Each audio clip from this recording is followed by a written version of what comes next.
Hi, I just wanted to give you a little bit of a background about how I came into having these two featherweight machines.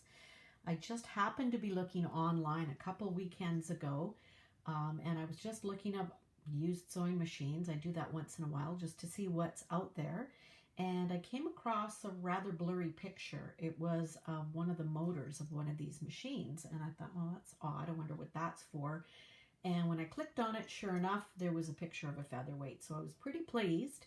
I'd always wanted a featherweight because I knew they were very collectible. And I thought, even if I come across one that doesn't work, I'd love to have it just as a little bit of decor in my sewing room. So I put an offer because he was taking offers. He didn't take it, but he said he has two machines. So I was pretty thrilled about that. I thought maybe I could take all the parts of one, get at least one up and running, and then sell the other one for parts. So I went to go look. I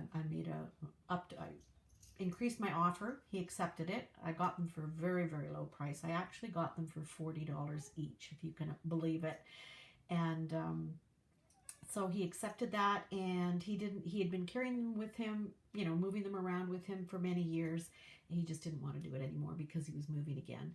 So I suspect that maybe they were from one of his tenants, and he was a manager in an apartment building, and maybe she left them behind in a storage locker. But I'm guessing this woman Edith here, you can see her name marked on one of the machines, used one of the machines, and I think maybe had the other one that she took parts from to put onto the one that she used. I'm thinking, I really don't know, I'm just making this story up in my mind, but it sounds reasonable to me.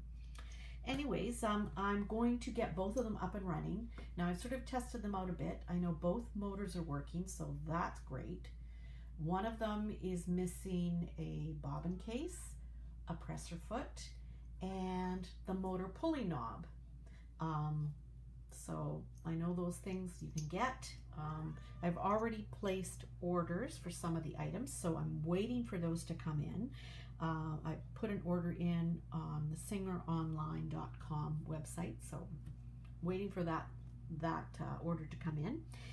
But in the meantime, I've replaced one bulb in one of the machines, and I got it at a sewing store, but I think it's the wrong bulb because it is smaller than the one that is in the other machine.